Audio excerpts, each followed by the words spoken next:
Terima kasih Bapa.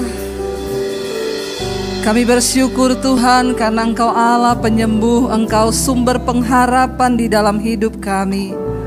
Terima kasih buat sore ini kami masih boleh beribadah di tengah suasana, di tengah keadaan yang mungkin tidak menentu. Keadaan boleh berubah tapi Tuhan tidak pernah berubah. Karena itu kami bersyukur Engkaulah pemelihara jiwa kami. Terima kasih buat kesempatan sore hari ini kami beribadah, memuji, menyembah Tuhan, menikmati hadirat-Mu Bapa. Bahkan kalau sebentar kami akan mendengarkan firman-Mu, urapi setiap kami, urapi hamba-Mu yang tidak ada apa-apanya Tuhan. Kami buka hati kami dan kami sambut firman-Mu. Di dalam nama Tuhan Yesus yang percaya Tuhan memberkati, katakan bersama. Amin, amin. Silakan duduk Bapak Ibu yang terkasih. Terima kasih untuk tim pujian penyembahan yang luar biasa. Bagaimana kabarnya hari ini? Luar biasa ya. Saya mohon maaf minggu lalu saya jam 5 sore tidak bisa isi karena saya demam saudara ya, saya sakit. Tapi jangan takut, negatif saya. Sekarang ini orang suka berteman dan deket-deket sama yang negatif ya. Padahal kalau yang positif itu ya sekarang dijauhi ya, maunya sama yang negatif. Iya, tapi kita bersyukur di tengah keadaan yang seperti ini Tuhan pelihara kita, Tuhan jagai kita. Dan biar kita mau terus pakai waktu-waktu ini untuk semakin mendekatkan diri dengan Tuhan, untuk semakin lebih lagi mengerti rencana dan kehendak Tuhan. Dan hari ini tema dari gereja saudara adalah bagaimana kita ini ya masih tahun iman dengan subtema memiliki hati yang lapang. Ya, kalau kita bicara tentang hati yang lapang, ya sebelum kita membahas lebih jauh, saya ingin kita mengerti dulu judul ini. Kalau kita dengar hati yang lapang, berarti kalau kita bicara tentang tanah lapang, yang ada di bayangan saudara tentang tanah lapang itu sesuatu yang apa? Luas ya, yang gede, yang besar. Berarti kalau bicara tentang hati yang lapang, berarti hatinya luas ya, saking luasnya ya kepahitan tidak terlihat, amin. Kekecewaan tidak terlihat. Karena begitu banyak tempat di hati kita ya. Jadi orang yang hatinya lapang itu ya hatinya itu luas banget ya. Kalau hatinya cuma kecil, disakiti dikit sudah ciut ya. Sudah apa? Orang bilang retak ya, terus ya mau diapain lagi. Tetapi kalau kita punya hati yang lapang, hati yang luas itu luar biasa. Nah, hari ini kita akan belajar dari satu tokoh dalam Alkitab yang bernama Salomo. Saya dikasih ayat dari gereja, mari kita buka bersama. 1 Raja-Raja pasal yang keempat. Ayat 29 sampai ayat 34 dulu kita baca ya. 1 Raja-Raja pasal 4 ayat yang ke-29. Sampai ayat 34 ya, kita baca bersama 1, 2, 3. Dan Allah memberikan kepada Salomo hikmat dan pengertian yang amat besar serta akal yang luas seperti dataran pasir di tepi laut. Aduh, kita baca ini aja saudara ya, jangan buru-buru diganti dulu, saya pengen kita melihat. Dan Allah memberikan kepada Salomo hikmat dan pengertian yang amat besar serta akal yang luas seperti dataran pasir di tepi laut. Ya, ini berarti besar sekali saudara.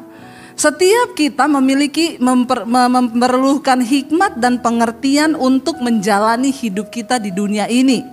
Supaya kita gak salah pilih, gak salah melakukan, tidak salah ya mempraktekkan, tidak salah. Kenapa? Karena manusia itu banyak salahnya. Waktu udah salah hidupnya kepleset, hancur, lebur semuanya, sulit untuk memperbaiki. Sehingga kita banyak buang waktu untuk kesalahan-kesalahan yang harusnya gak kita lakukan. Tapi kalau kita diberi sama Tuhan hikmat dan pengertian, maka saya percaya saudara bisa bayangkan aja kalau orang salah menikah. Enggak usah salah yang lain dulu, salah pilih jurusan sekolah masih lumayan lah ya, walaupun ya memang menderita. Tetapi salah menikah itu udah neraka seumur hidup. Iya apa iya? Enggak usah angkat tangan. Ya. Yang mengalami ya di dalam hati sajalah ya, iya gitu. Iya saudara, bayangkan kita saat menikah itu kita memikul beban seumur hidup dengan pasangan yang salah, yang tidak seimbang. Makanya kita perlu hikmat dan pengertian. Dan Tuhan memberikan itu kepada Salomo, dikatakan yang amat besar hikmat dan pengertiannya, serta apa, akal yang luas seperti dataran pasir di tepi laut.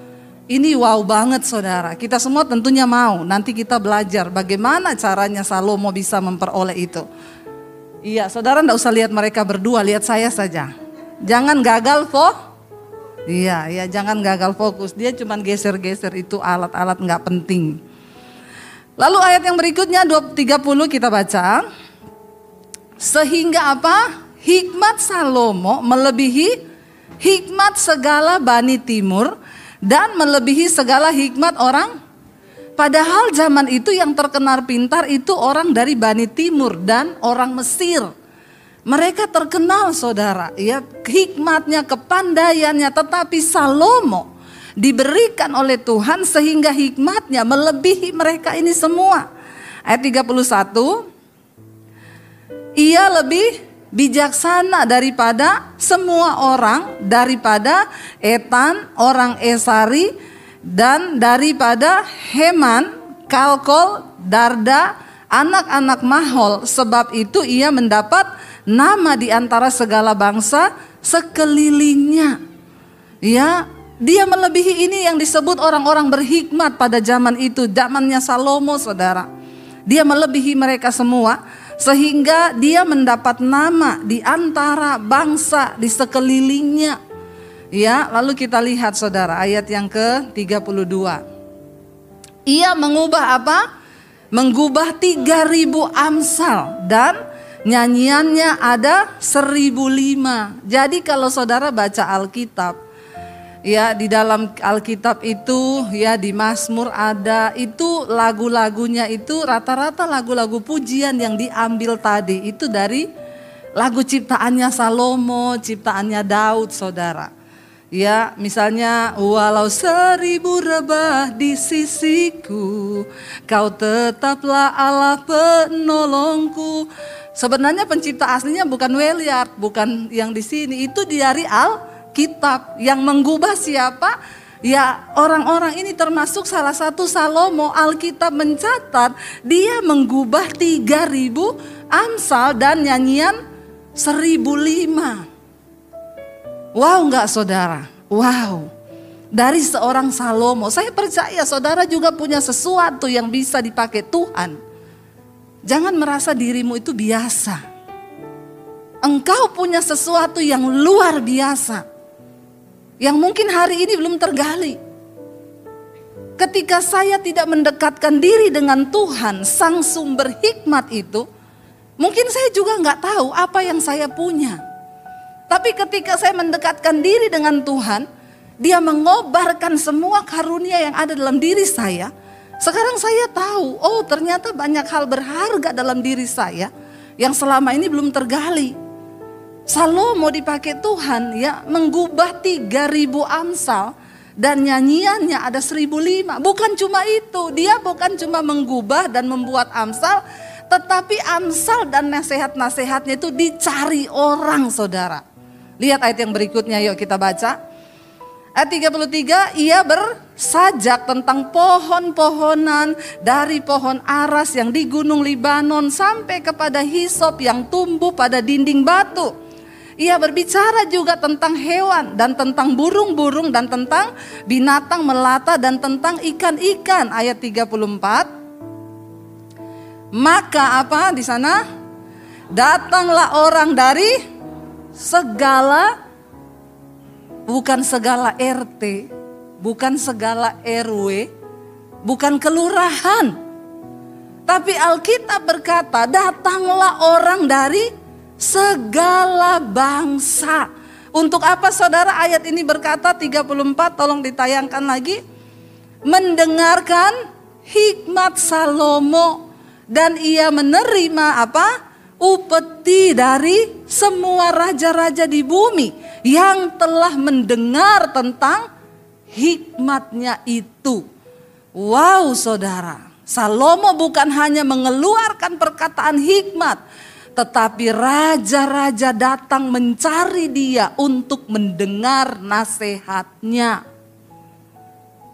Pernahkah saudara berpikir bahwa kita juga diciptakan sama dengan Salomo? Apa yang membuatnya berbeda? Ini yang kita mau pelajari sore ini. Kenapa Salomo menjadi orang yang begitu spesial?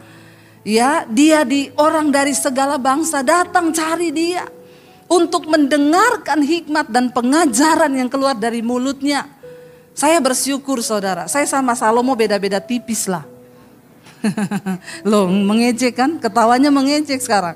Ya, gini-gini saudara ya, dari bangsa-bangsa ngundang saya Zoom loh.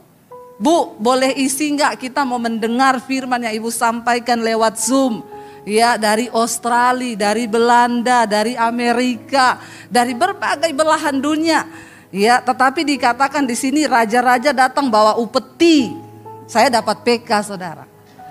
Loh, hampir mirip kan sama Salomo? Oh, luar biasa kan saudara. Dan saya mau bilang kepada hidupmu sekarang, di dalam dirimu itu juga ada sesuatu yang berharga. Cuma mungkin engkau belum temukan. Karena engkau belum tahu caranya bagaimana mendekatkan diri dengan Tuhan.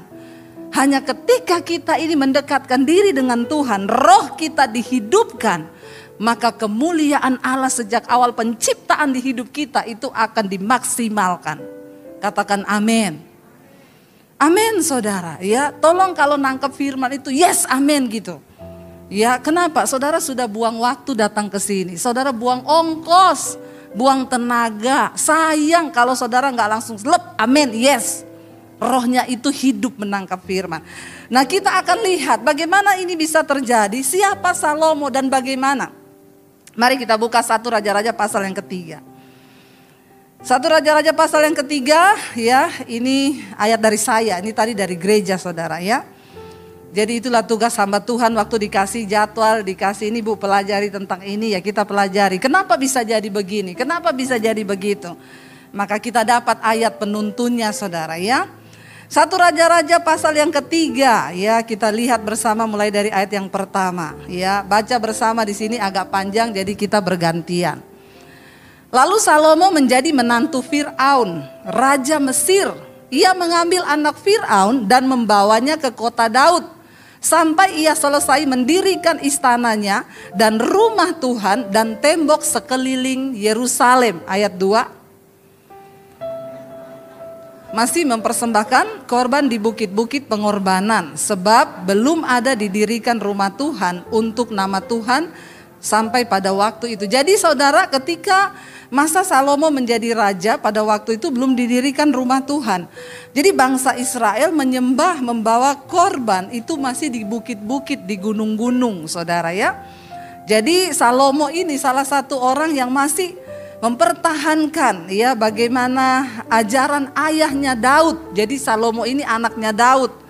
Hitung-hitung hari ini saudara belajar Alkitab. Nanti kalau ditanya Salomo itu anaknya siapa? Bingung semuanya. Saya yakin ada yang baru tahu di sini Salomo anaknya Daud. Nggak usah angkat tangan.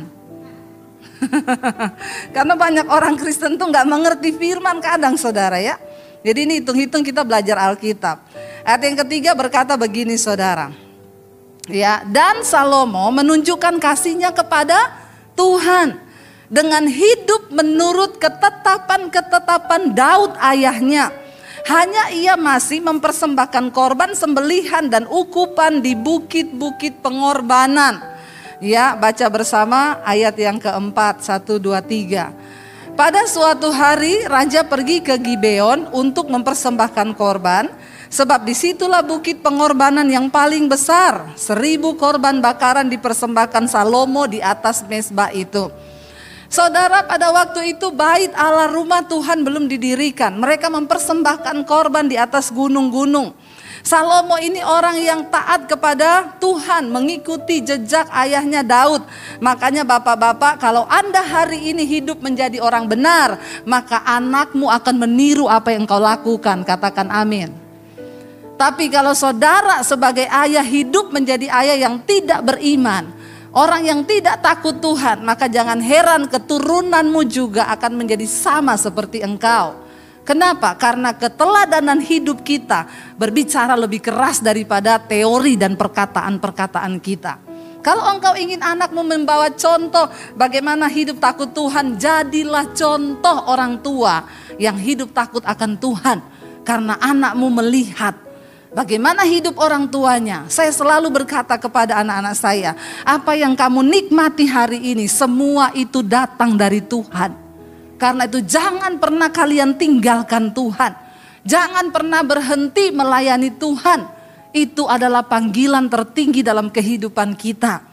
Saya selalu saksikan kepada anak-anak, mami dan papi sudah malang melintang merasakan bagaimana hidup dalam kesusahan, hidup diberkati Tuhan. Tapi dalam semuanya itu Tuhan tidak pernah meninggalkan. Bagikan kisah hidupmu bersama dengan Tuhan kepada anak-anakmu. Itu yang dilakukan oleh Daud kepada Salomo. Sehingga Salomo taat ketika dia datang ke Gibeon, itu salah satu bukit ya pengorbanan untuk membawa persembahan yang terbesar. Ayat tadi berkata Salomo bawa berapa saudara korbannya? 1000 lembu dia korbankan, dipersembahkan kepada Tuhan. Saudara bisa bayangkan berapa banyak 1000 korban hewan itu satu peternakan. Disembelih, dipersembahkan untuk Tuhan. Mau tahu kenapa Tuhan tidak hitung-hitungan memberkati Salomo? Karena Salomo juga tidak pernah hitung-hitungan dengan Tuhan. Dia belajar memberi yang terbaik. Bukan hanya hidupnya, tetapi apa yang dia miliki. Saudara, hari ini kita tidak pernah tahu sampai kapan batas umur kita, usia kita. Saya berapa waktu lalu dapat telepon dari seorang ibu ya. Dia ini sangat kaya saudara, punya banyak harta. Bu Debbie, saya baru menemukan channel ibu 1 tahun terakhir. Saya rindu Bu melayani Tuhan. Selama ini saya tidak mengerti. Saya hanya pakai uang saya, harta saya untuk saya habiskan bagi diri sendiri. Tapi saya baru tahu hidup melayani Tuhan Bu. Saya mau memberi hidup dan juga harta bagi Tuhan. Tapi sekarang saya divonis dokter kena kanker stadium akhir, kanker otak. Ibu tolong doakan saya Bu, kalau saya sembuh saya mau melayani. Niat hati dan kerinduannya timbul untuk melayani Tuhan. Tapi sayang Tuhan berkata lain, sekarang dia sudah dipanggil Tuhan. Dan tidak mendapat kesempatan apa yang dia rindukan untuk terwujud. Tapi kita percaya dia sudah bersama dengan Tuhan. Saudara, hari ini selama kita diberikan kesehatan. Tadi pagi saya pelayanan di Kelapa Gading, di cabang sana. Ya, ada ibu-ibu di lift ketemu saya, dia bilang, Bu Debbie tuh hebat ya. Saya bilang, Tuhan Bu yang hebat. Kenapa ibu bilang saya hebat? Walaupun sakit, ibu tetap melayani Tuhan. Saya cuma bilang, ibu tahu kenapa saya melakukan itu? Karena Tuhan sudah melakukan lebih banyak dari apa yang kita lakukan. Tuhan melakukan lebih banyak buat kita. Dengan apapun kita gak pernah bisa balas kasihnya buat kita. Karena itu saudara, selama saya masih bisa, cuma kemarin tanggal 14 itu saya benar-benar gak kuat saudara. Hari Minggu siang saya masih isi di sini. Waktu masuk itu temperatur saya di depan 37,5. Untung tidak berbunyi itu alat. Saya masih memaksakan karena saya negatif, saya sudah cek memang negatif, hanya kecapean. Saya pelayanan di Sukabumi kena hujan dan memang saya benar-benar kecapean, drop. Ya lalu saya sudah tidak kuat dan akhirnya mesbah doa tidak tayang 1 kali. Itu saja saya merasa di hati itu, aduh Tuhan ya kenapa saya gak bisa melayani di mesbah doa. Ya besoknya saya bilang, sudah cukup, saya sakit, saya tidak mau berlama-lama Tuhan. Tolong beri saya kekuatan, karena memang gak kuat saudara. Pusing banget, lemes saya gak bisa duduk aja ya pusing. Tapi besoknya puji Tuhan, Tuhan udah kasih kekuatan lagi, udah bisa pelayanan lagi. Jangan hitung-hitungan sama Tuhan. Nomor 1, Tuhan melihat ke lapangan hati kita. Waktu kita itu tidak pernah hitung-hitungan sama Tuhan. waktumu, hidupmu, tenagamu, bahkan apa? Uangmu. Ngomong yang kencang, uang. Ini orang Kristen kalau sudah disuruh ngomong uang nih mulai pelan-pelan, uang. Ya, saya nggak takut ngomong uang karena saya tidak pernah meminta-minta uang kepada siapapun. Tuhan mencukupi hidup saya. Kenapa saudara? Dari dulu sejak saya juga belum berkelimpahan, saya berkecukupan, cukup ya. Pas mau ini pas ada duit, pas mau ini pas ada duit. Saya terus belajar memberkati. Kemana Tuhan suruh, apa yang Tuhan mau, saya belajar mengalahkan kedagingan saya, berkorban untuk Tuhan. Salomo tidak hitung-hitungan, dia persembahkan 1000 korban.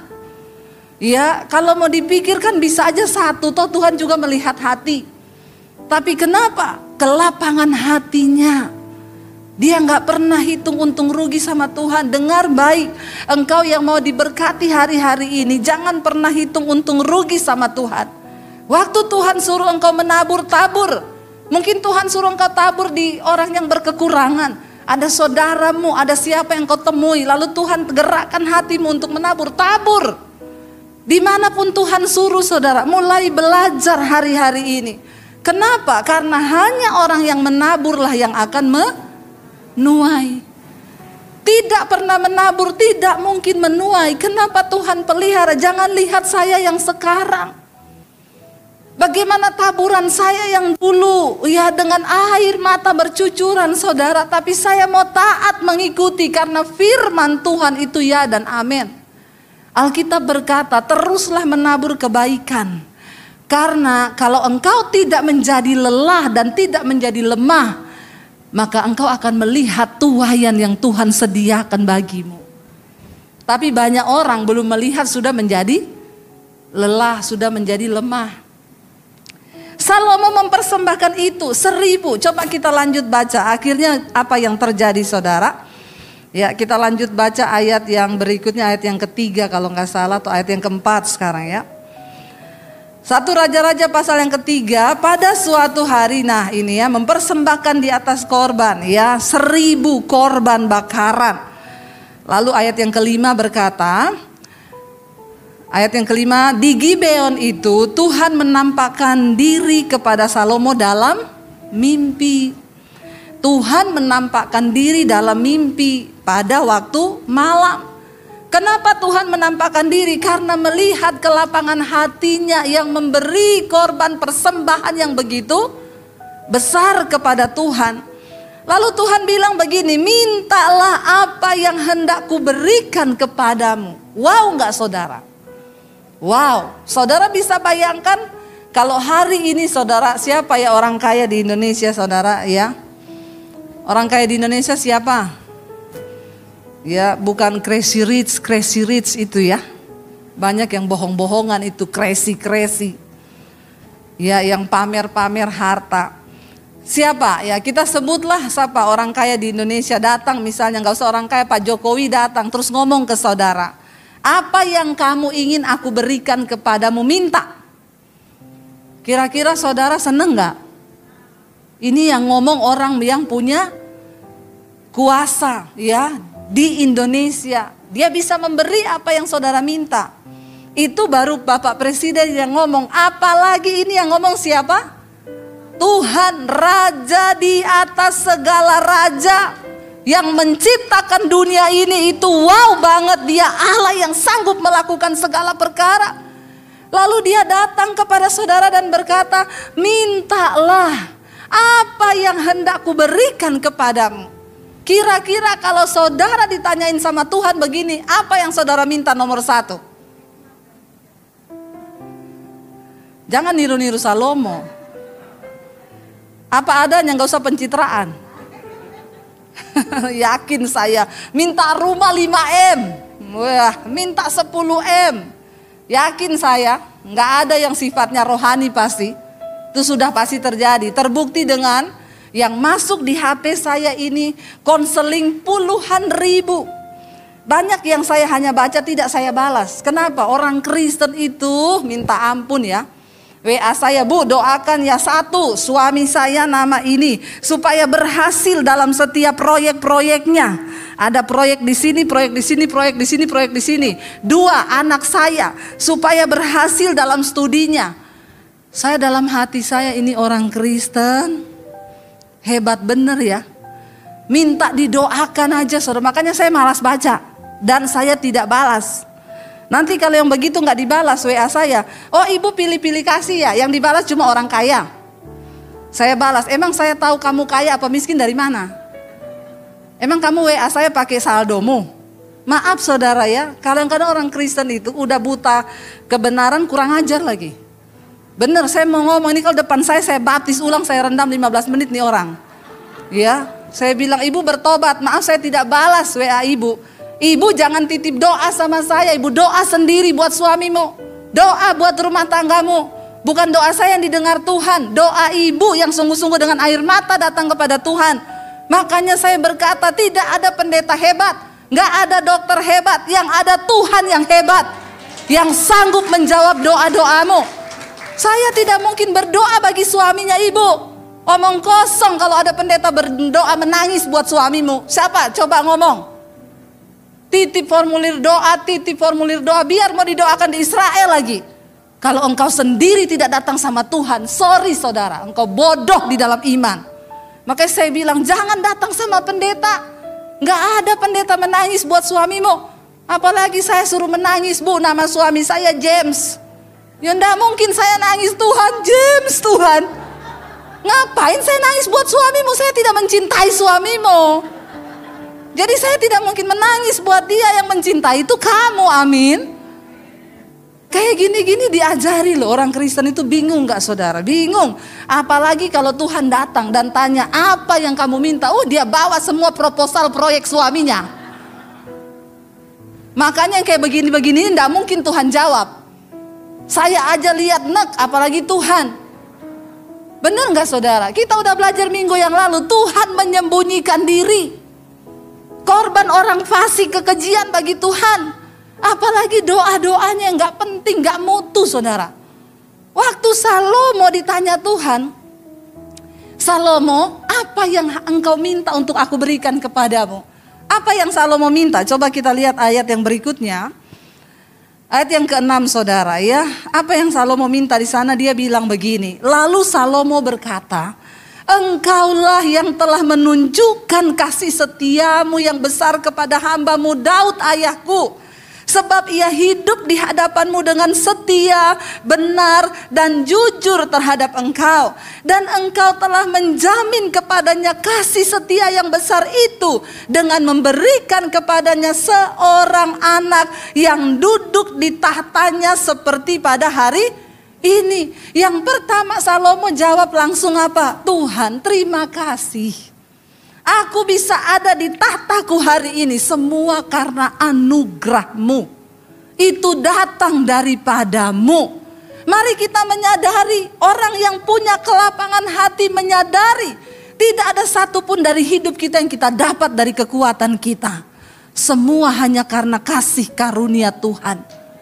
Jangan lupa ketika engkau bangun pagi bersyukur, maaf, nafas hidup kita pun itu hanya karena anugerah.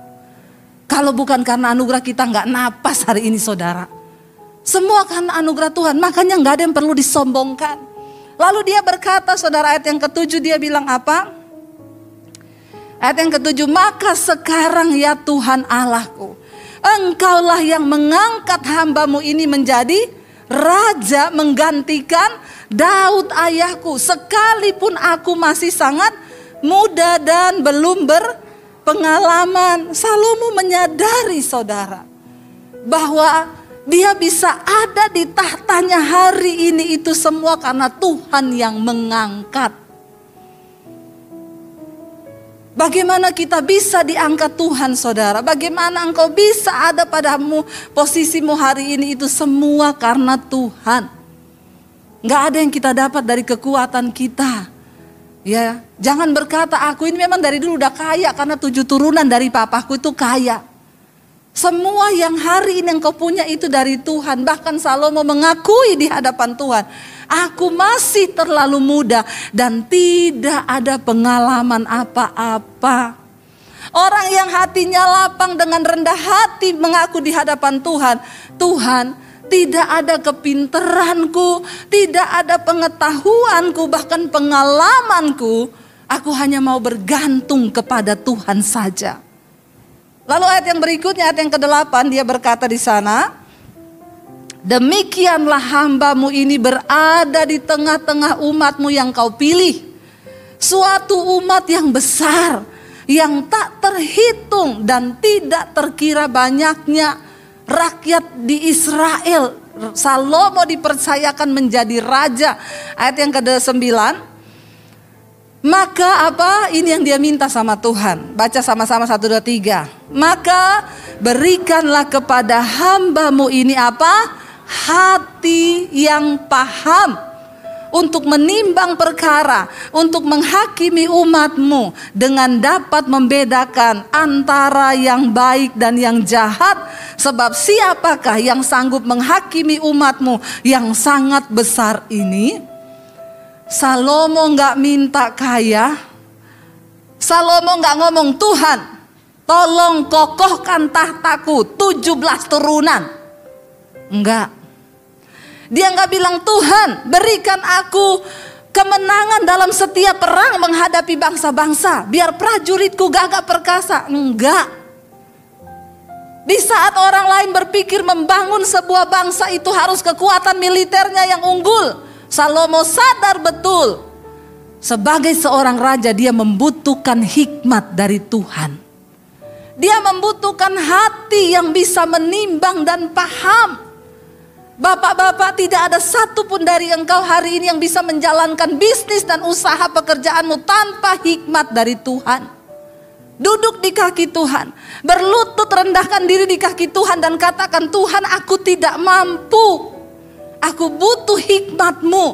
Kalau engkau mau melihat peninggian dari Tuhan, engkau harus merendahkan diri di kaki Tuhan. Maka Dia akan membuka jalanmu, saudara. Salomo berkata, Tuhan, aku ini tidak punya kepengalaman. Yang aku minta cuma satu, hati yang paham untuk menimbang segala perkara. Supaya aku tidak salah menjatuhkan hukuman atas rakyat ini yang besar ini. Aku minta hati yang paham untuk membedakan mana yang baik, mana yang jahat. Salomo mengerti banget dengan betul bahwa untuk membangun sebuah bangsa, maka rajanya, pemimpinnya harus bisa membedakan mana yang jahat dan mana yang baik. Kalau sudah tidak bisa bedakan mana jahat, berarti yang jahat dianggap baik, yang baik dianggap, itu parah, saudara. Kan cuma 2 aja. Makanya dia minta hati itu, saudara. Lalu ayat yang berikutnya kita lihat di sana Tuhan menjawab apa? Lalu adalah apa? Baik di mata Tuhan, bahwa Salomo meminta hal yang demikian. Mari kita introspeksi diri, saudara, hari ini apakah doa-doa kita itu baik di mata Tuhan? Yang kita minta sekarang ini, atau cuma baik di mata kita? Ya, kalau itu baik di mata Tuhan, berarti kita mendapatkan perkenanan Tuhan. Waktu kita mendapatkan perkenanan Tuhan, itu artinya kita mendapatkan segala-galanya dari Tuhan. Apa yang Tuhan jawab, saudara? Ayat yang ke-11 kita baca bersama di sana. Jadi berfirmanlah Allah kepadanya, oleh karena engkau telah meminta hal yang demikian dan tidak meminta umur panjang atau kekayaan atau nyawa musuhmu, melainkan pengertian untuk memutuskan hukum. Ayat 12. Maka sesungguhnya aku melakukan sesuai dengan permintaanmu itu. Ya, sesungguhnya aku memberikan kepadamu hati yang penuh hikmat dan pengertian, sehingga sebelum engkau tidak ada seorang pun seperti engkau, dan sesudah engkau takkan bangkit seorang pun seperti engkau. Wow, saudara. Makanya benar tercatat di Alkitab, tidak ada raja yang menyaingi Salomo hikmatnya dan juga kekayaannya. Salomo adalah raja terkaya saudara di Israel. Lalu kita lihat ayat yang ke-13, apa yang Tuhan jawab kepada dia. Dan juga ini yang luar biasa, garis bawahi 1, 2, 3. Dan juga apa yang tidak kau minta, aku berikan kepadamu, baik kekayaan maupun kemuliaan, sehingga panjang umurmu, takkan ada seorang pun seperti engkau di antara raja-raja. Waktu Salomo tidak meminta yang aneh-aneh, waktu Salomo tidak meminta sesuai yang keinginan dagingnya, tapi dia meminta sesuai yang sesuai kehendak Tuhan. Maka Tuhan berkata, Tuhan akan berikan dia hati yang penuh hikmat. Dan bukan cuma itu, apa yang tidak kau minta, aku berikan kepadamu. Berulang kali saya mau berkata kepada umat Tuhan, Tuhan itu maha tahu. Nggak usah didikte dengan doa-doa kita yang alay lebay. Tuhan lebih tahu apa yang kita butuhkan. Kita hanya cukup meminta apa? Saya tuh kalau berdoa nggak pernah bawa proposal doa. Tuhan, suami saya satu. Enggak. Satu pokok doa saya yang saya selalu minta sama Tuhan. Tuhan, aku minta perkenananmu atas hidupku. Karena semua yang saya lakukan tanpa perkenanan Tuhan akan menjadi sia-sia. Soal suami diberkati, suami diberi takut Tuhan, anak-anak diberi takut Tuhan. Itu Tuhan yang tahu. Apa yang tidak kau minta, yang engkau rindukan di hatimu, itu Tuhan tahu.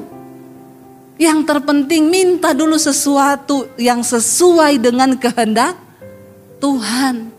Salomo meminta sesuai yang kehendak Tuhan.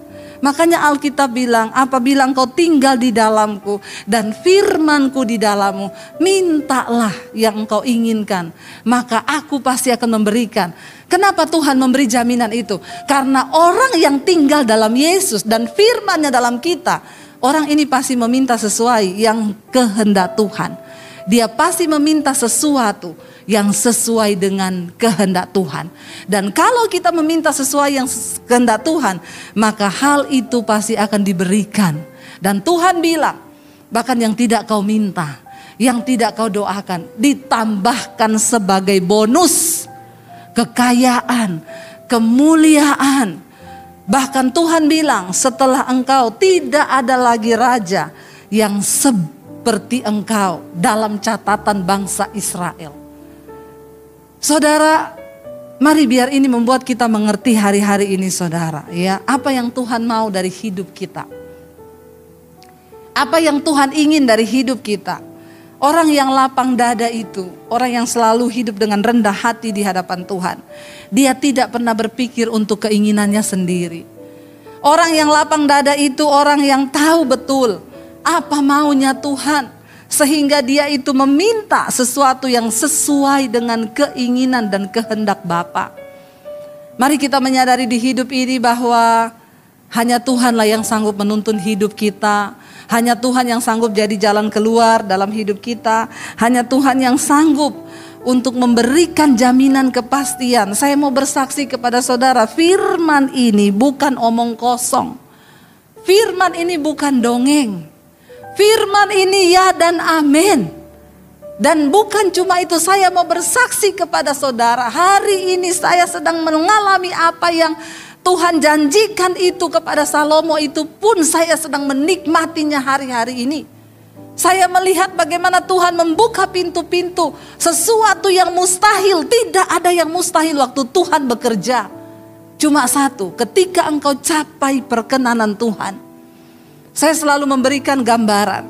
Memasuki dimensinya Tuhan itu gambarannya seperti roket yang sedang ditujukan keluar angkasa.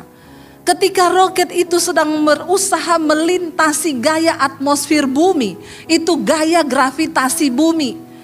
Dia memakai tenaga yang super, ya. Powernya itu harus super dikeluarkan benar-benar. Kenapa? Dia sedang berlawanan dengan gaya gravitasi bumi yang ingin menjatuhkan, tetapi dia harus naik. Itu segala kekuatannya dia kerahkan. Bahkan banyak roket yang gak kuat meledak di tengah jalan.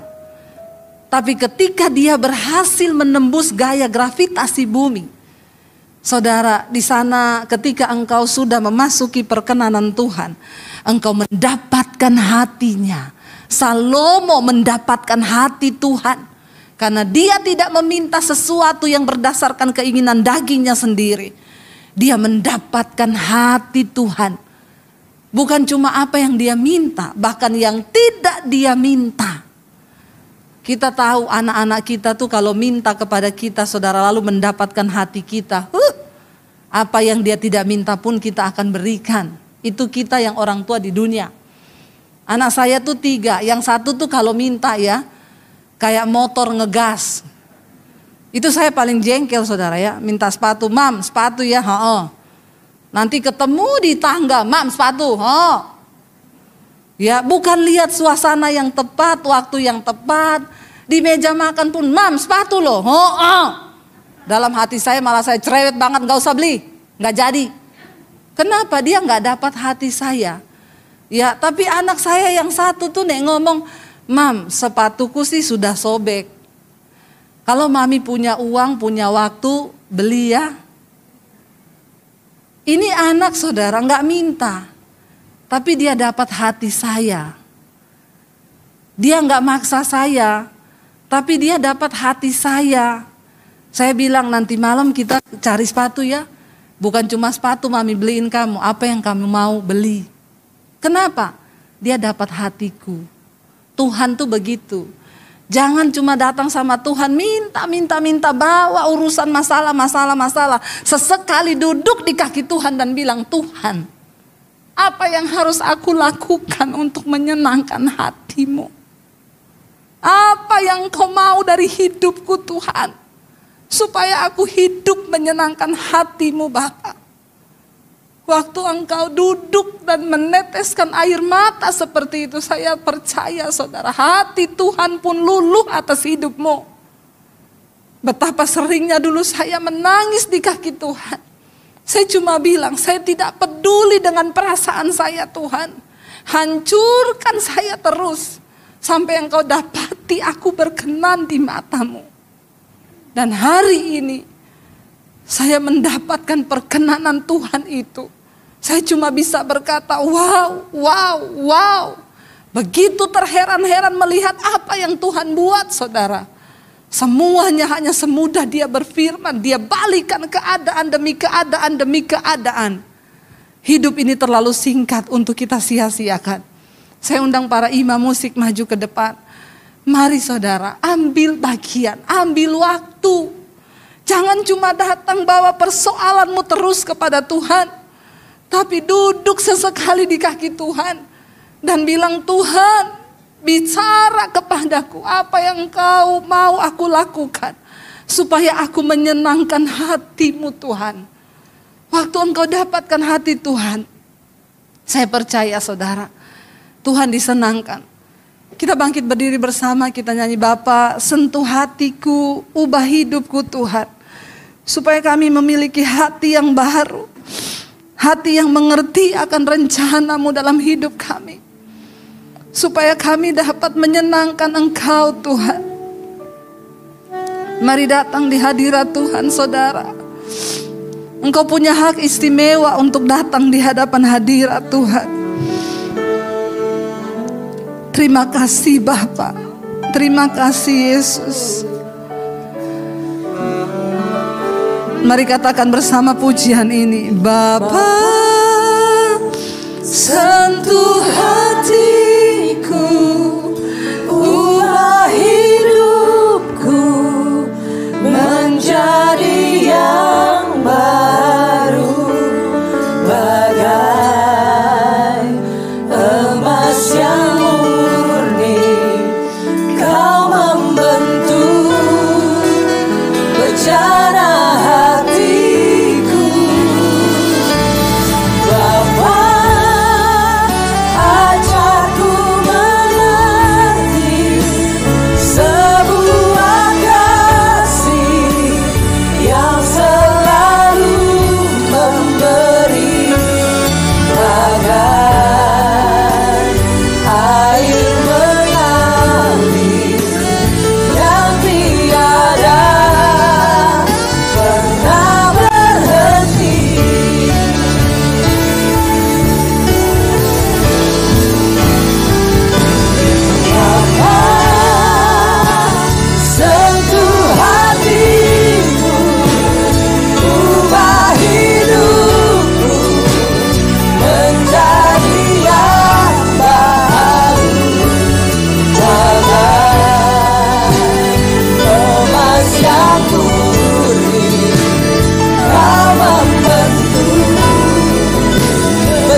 Bapa, sentuh hati kami Tuhan. Ajar kami melakukan sesuatu yang menyenangkan hati-Mu. Meminta sesuatu yang bukan untuk kepentingan diri kami. Berikan kami hati yang lapang Tuhan. Untuk menjalani hidup ini, kami tidak butuh sesuatu selain perkenanan-Mu dalam hidup kami. Berkati setiap suami-suami, istri-istri. Berkati setiap rumah tangga Tuhan. Agar sungguh-sungguh kami melandasi iman kami hanya kepada Kristus saja dan bukan yang lain. Bawa kami Tuhan di dalam perkenanan-Mu Bapa. Bawa kami untuk selalu memandang kepada-Mu Tuhan. Sekali lagi saudara, angkat tangan-Mu. Kita menaikkan pujian ini di hadapan Tuhan sebagai doa kita. Katakan lebih lagi. Yes Lord.